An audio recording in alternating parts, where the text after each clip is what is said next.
સીતારામ બધાઈને. મહારાજા ધીરાજ આરામ ફરમાવે છે.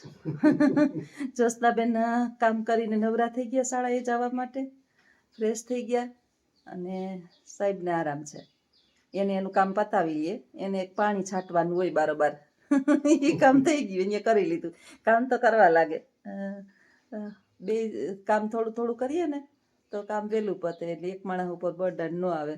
ઓલી એક ઘરની અંદર એક ખીલી હોય ને, ખીલી એને દિવાલની અંદર ખોયડી હોય, પછી એ ખીલી ઉપર ટાંગવા જ માંડીએ. પછી એટલો વજન વધી જાય ને કે ખીલી બેવડી વરી જાય. એટલે બાઈઓનું આપણું બહેનોનું આવું જ કંઈ કામકાજ છે કે કામ કરે જ રાખીએ ને પછી પચા વટાવીએ ને એટલે હાથ ગાદી ગહાય ને, ગોઠણની ગાદીઓ ગહાય ને, કમરની ગાદીઓ ગહાય ને, મડકા ગહાઈ જાય ને, ગોળા બદલાવા પડે ને.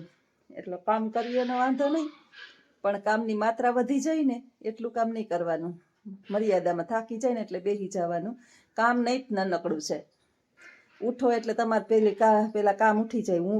ઉઠતી હોય ને ત્યાં સુધી જ આપણા જીવને શાંતિ હોય. ઉઠીએ એટલે સારું હવાય નહીં ને ગંધારું ગમે નહીં. આવું છે, સાચી વાત ને? બરાબર છે. સમુદ્રમાં હોય ને એટલું પાણી પી ન લેવાય. અને થોડુંક જે છે ને 50 વર્ષ પછી તો ચાલશે, ફાવશે ને દોડશે. આ જિંદગી અપનાવી લેવાય. ચાલશે, ફાવશે અને દોડશે. 50 વર્ષ પછી આપણાથી થાય ન થાય અને થાળીની અંદર હરકવાન સિંગુનું શાક આવે ને દાંત હલતા હોય તો લોટમાં બોરીને ખાઈ લેવાય, પણ કહેવાય નહીં. બહુ સમજદાર હોય ને તો લગભગ દાંત પડી ગયા હોય ને સિંગુનું શાક ન ખવડાવે, પણ ન સમજદાર હોય અને કદાચ થાળીમાં સિંગુનું શાક ક્યારેક એને ભાવતું હોય તો બનાવી ભાઈ, બીજું ન બનાવી દે તો આપણે લોટમાં બોરીને ખાઈ લેવાય, પણ બોલાય નહીં. જે ભાવે એ ખાઈ લેવાય. એટલે કજિયા કંકાસને ઝઘડા થાય ઓછા અને કજિયાનું મોં કાળું. અત્યારે સૌથી વધારે નાની જનરેશન છે ને એની સહન શક્તિ ઓછી થઈ ગઈ છે. આપણે તો બહુ ઘૂંટડા ઉતારીને એટલા ઘૂંટડા ઉતાર્યા ને કે આપણને ખબર નથી પડી કે આપણે કેટલા ઘૂંટડા ઉતાર્યા. તો અહીંયા આપણે વિચાર આવે કે ઓયમાં આપણે આવું સહન કરી લીધું હતું. અટાણની પેઢી જે છે એની સહન શક્તિ જરાય નથી. એટલે આપણે આપણા અવગુણ શોધવાના, ગુણ નહીં શોધવાના. જો ગુણ બતાવવા જાઓ ને તો એની કોઈ નોંધ નહીં લે. અસત્ય છે ને એ વહેલા ફેલાય, સત્ય બહુ મોડું ફેલાય. સત્યને ફેલાવવું હોય ને તો એની ઉપર ઢાંકણું ઢાંકી દેવામાં આવે. જોકે ભગવાન નોંધ લેતો હોય, આપણા કર્મ તો નોંધાતા જ હોય, પણ સમાજની અંદર અસત્ય વધારે ફેલાય. અત્યારે માહોલ જ એવો છે કે 100 જણા ખોટું બોલે એટલે એ ખોટું સાચું બની જાય. અને એક જણું બિચારું ગમે એવું સત્યવાદી હોય એટલે એક પેલું એનું ખોટું સાબિત કરી દેવામાં આવે. એક ઉદાહરણ છે કે બુરા જ દેખન મેં ચલા, બુરા ન મિલયા કોઈ, અંદર જાકા પતા ચલા, મુझसे બુરા ન કોઈ. જ્યારે એમ થાય ને કે સમાજની અંદર બહુ ખરાબ હાલત છે ને આ માણસો આવા ખરાબ છે ને ઓલા માણસો આવા ખરાબ છે, નાને મારી એરે આવું કર્યું, ઓલાએ મારી, એટલે આપણે દુઃખી થાય કે આપણે બહુ સારા છીએ ને એવું આપણા આત્માને આપણે કહેતા હોય. ખરેખર જે છે ને આપણે આપણું આત્માને ગોતવા જઈએ ને તો ઘણા અવગુણો મળે.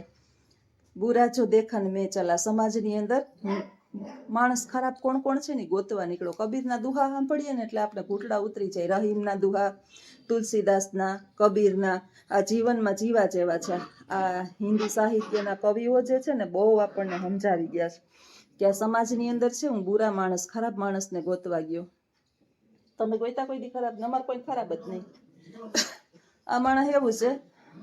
મીનાબેન ઓલા કહેતા હતા કે સાચી વાત છે, અજીતભાઈ કબૂતર જેવા સીધા છે. સીધું માણસને કોઈ ખરાબ જ ના લાગે. એને ગમે એમાં મસ્તી કરે, મજાક કરે, કોઈ બે શબ્દ કહી લે તો એ સાંભળી લેવાનું. હામ ઉત્તર નહીં દેવાનું. એ કઈ ઉપરવાળાને કહી દે તું ન્યાય કરી લેજે, આપણે કઈ બોલવાનું નથી. માણસ આપણી સામે બાંધી લે ને જૂટી લે ને એને તમે એ સારું, પણ ઈશ્વર ઉપરવાળાને ભરાવે ને એ નહીં સારું. અત્યારે માણસો જે છે ને આ ઉપરવાળાને ભરાવી દે કે આપણે ન્યાય નથી કરવો, ન્યાય ઉપરવાળો કરશે. આપણા બાયું છે ને ઉગ્ર થઈ જાય.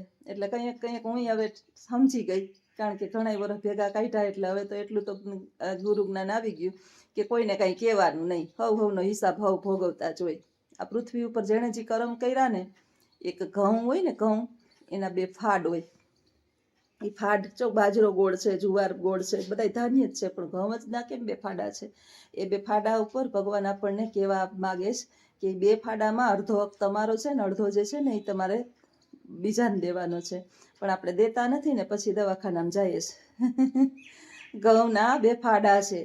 ઘઉંની રોટલી જ્યારે દહ કરીએ ને તો 5 ન દઈ દઈએ, પણ 2 દઈએ ને એટલો તો જીવ મોટો રાખીએ. એટલે 5 દેવી જોઈએ, એવો જીવ મોટો રાખવો. અને હું તો રાખું છું. હું તો કરું સવારે થાય ને મારા હાથ પગ આવશે ત્યાં સુધી કઈ, પછી હું કોઈને પાસે કરાવડાવી નહીં. હા, ઈશ્વર સંપત્તિ દે વધારે, અને આપણાથી નહીં થાય તો એક કામવાળી નહીં બાકી રાખી અને આ બંધ નહીં કરું જે મેં ચાલુ કર્યું છે એ. અને કોઈ પાસેથી માગી ચૂંટી અને દાન, કોઈ પાસેથી લઈ ડોનેશન અને દાન પુણ્ય કરીએ એ દાન પુણ્ય ન ગણાય. ઠીક છે, આપણે દેતા હોય એ બરોબર છે, પણ આપણાથી હાથે સાથે આપણું એ આપણું, આપણાથી એ કંઈક ભૂખું રહી જવાનું. અમારે 2 જણાને એવા હોય કે કંઈક મારી તબિયત ખરાબ હોય ને રોટલી ન બની હોય ને તો અમે ભાત વઘારી લઈએ, પૌવા કરી લઈએ, પણ કૂતરાઓને અમે એની રોટલીનો ભાગ જે છે એ કાઢી જ દઈએ. એટલે આવું છે. બુરા જો દેખન મેં ચલા, બુરા ન મિલયા કોઈ, અંદર ઝાકા પતા ચલા મુझसे બુરા ન કોઈ. અને જ્યારે જ્યારે બુરાઈ શોધવાનું મન થાય, બીજાના અવગુણ જોવાનું મન થાય, ત્યારે એક વખત આપણા અંતર્મનને જોઈ લેવું કે આપણા મનની અંદર, આ સમાજની અંદર રહેલા કેટલા વ્યક્તિઓ પ્રત્યે ઝેર ભરેલા છે. એ ઝેર ઓછું થાય ને ત્યારે આપણી પ્રગતિ થાય. એટલે કારણ વિનાનું કોઈ ઉપર ઝેર રાખવું નહીં, કેમ કે હવના નસીબ હવ લઈને આવ્યું હોય. આપણે ગમે એટલું એના ઉપર ઈર્ષા, પછી રાગ, દ્વેષ, કામ, ક્રોધ, લોભ અને મોહ અને માયા, આ અભિમાનના બધા ભાઈઓ બહેનો છે, ભાંડેડા છે, આ બધા એની આસપાસ આપણે વીંટાળ્યા રહીએ તો આપણા દેહને હાનિ અને સામેવાળાને હાનિ, અને આપણે શાંતિ ન આવે. એટલે દુશ્મનોને મનની અંદર રાખવા નહીં. અને બહુ જેને શું કહેવાય કે બહારની દુનિયામાં બુરાઈ શોધવા ન જ આવી. સ્વચ્છતા અભિયાન, ભારત અત્યારે છે સ્વચ્છ ભારત, તો સ્વચ્છ ભારત જેમ કરવું હોય તો બીજાના આંગણા સાફ કરવા કરતાં અને નગરપાલિકાના જે સહકર્મચારીઓ જે છે, સફાઈ કામદારો, એની રાહ જોવા કરતાં આપણે આપણું આંગણું એટલું એક સાફ કરી લઈએ એટલે સ્વચ્છતા અભિયાન થઈ ગયું. બીજાએ કર્યું કે નથી કર્યું એની નોંધ લેવા કરતાં આપણે કર્યું કે નહીં એ જોઈ લઈએ. કારણ કે બીજાની થાળી જે છે ને એમાં જોવા જઈએ તો આપણી થાળીમાં ચોક્કસ માખીયું પડે ને પડે. બીજાના અવગુણ જોવા જઈએ તો આપણે અંદર અવગુણ છે કે નહીં એ કેદી જોવું. આપણે આપણું જોવાનું છે. સ્વ અધ્યયન, પાંડુરંગ શાસ્ત્રી ભગવાન શ્રી કૃષ્ણના એકની અંદર કહેતું કે સ્વ અધ્યયન કરવું. ભગવાન શ્રી કૃષ્ણ પોતાનું અધ્યયન જ કરતા કે આપણે આપણું અધ્યયન કરી લેવું. આપણે બરાબર જઈએ જ ને, જે રસ્તો આપણે પકડ્યો છે એ ખરાબ નથી ને, પછી બીજા એ રસ્તા વિશે શું બોલે છે, શું કરે છે, આપણા વિશેના એના મંતવ્યો કેવા છે એના વિશે ન પડતા વિડીયો અહીંયા પૂર્ણ કરું. એવા આપણી અંદરની બુરાઈઓ શોધી લઈએ એટલે જગત બધું આખું સારું જ છે. આવજો. સીતારામ.